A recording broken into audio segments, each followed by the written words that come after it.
My brothers and sisters, the Lord be with you. And with your spirit. A reading from the Holy Gospel according to Luke. Glory to you, O Lord.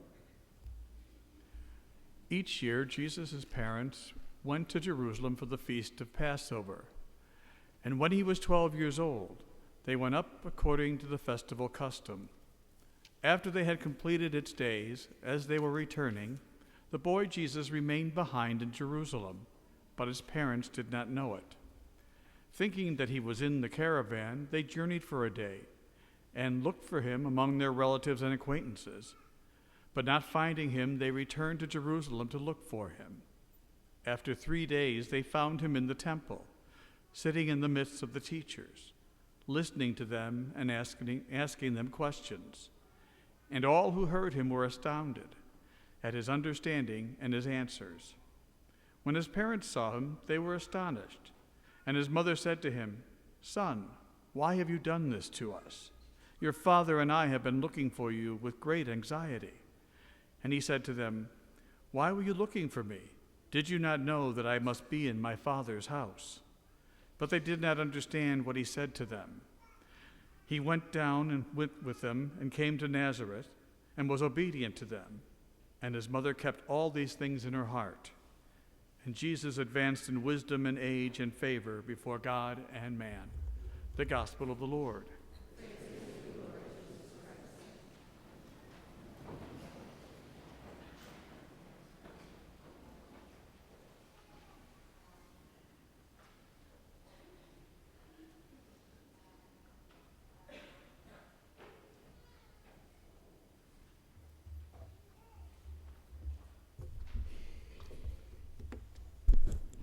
Peace and goodness to you, my friends.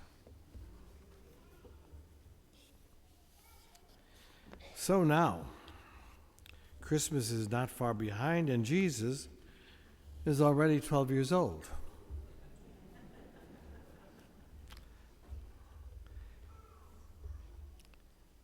And it's time for him to be taken to the temple to take on the obligations of the law. So Mary and Joseph took him with them to Jerusalem to celebrate the Feast of Passover. It is the task of parents then, as it is now, to gradually insert their child into the larger community and to teach him or her its traditions. Children also need to be shown the path, the way that leads to that spiritual font of living water. Or else, if we don't, they will always be thirsty. But as Mary and Joseph set out on the return journey, Jesus somehow got left behind. And it wasn't until the end of the first day that he was missed. This was no joke.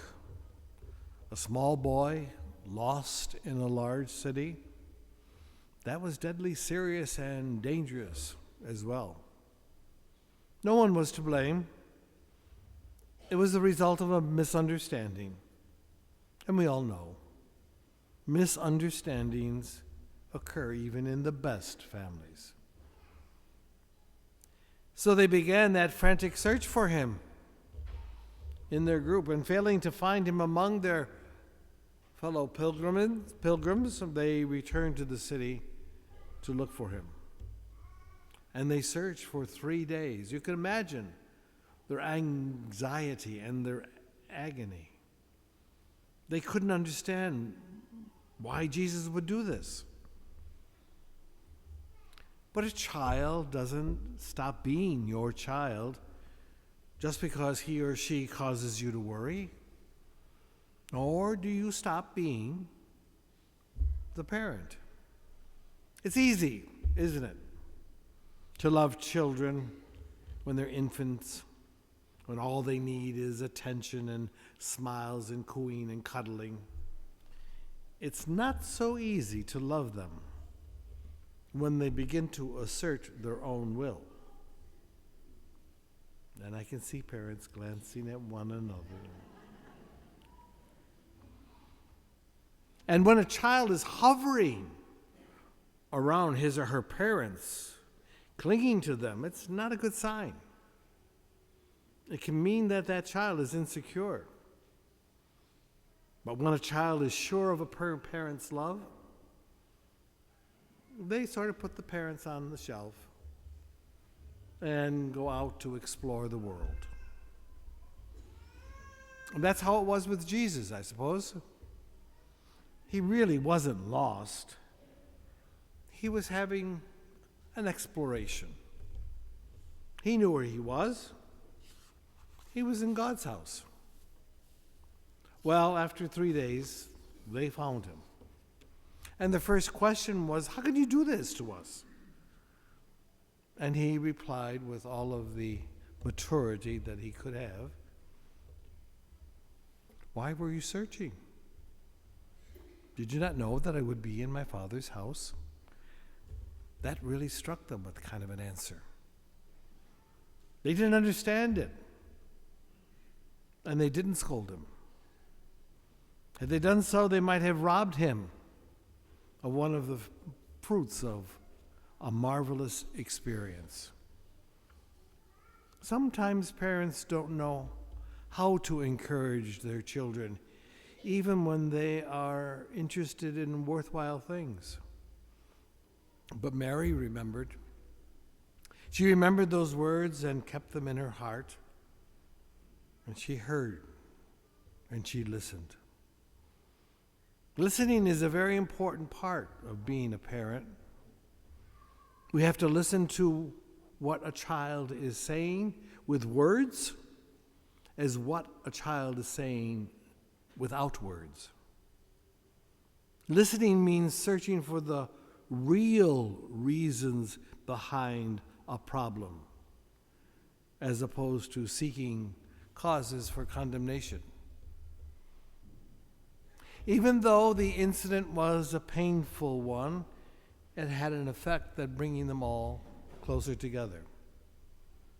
Jesus appreciated how much Mary and Joseph cared about him, and he came down to Jerusalem and was subject to them.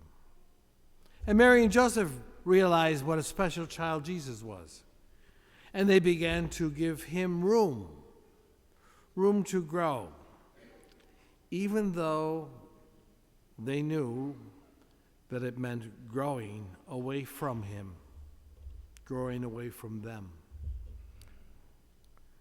The lesson that Mary and Joseph learned is a lesson which all parents need to learn. Every day, children are less ours and more their own. Birth was simply the beginning of the great process of separation. Parents, having given life to their children, must not take it back.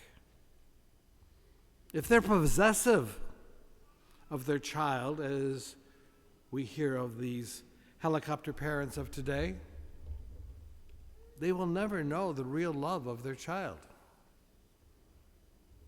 When we say a child is good, we seldom mean that the child is generous or morally sensitive. What we mean is the child is docile and obedient. Forgetting sometimes that maybe generosity and moral sensitivity might be perhaps the greater good. Jesus did not get lost in the temple because he began to find himself there. And it was the beginning of a discovery of his true identity as the Son of God.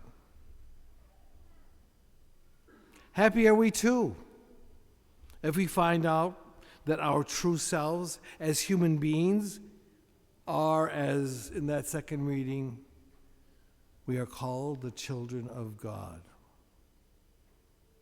The Christian family unit is the great benefit to all of us in helping, teaching our children to learn that God is Father of us all.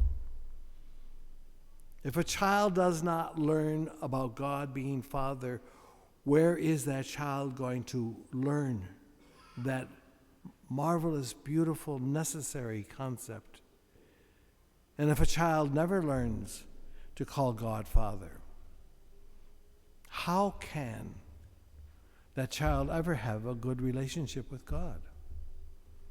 So it is in the responsibility of parenthood to teach our children God is our Father and how wonderful it is that we are his children. May the Lord grant you peace in ways that the world cannot.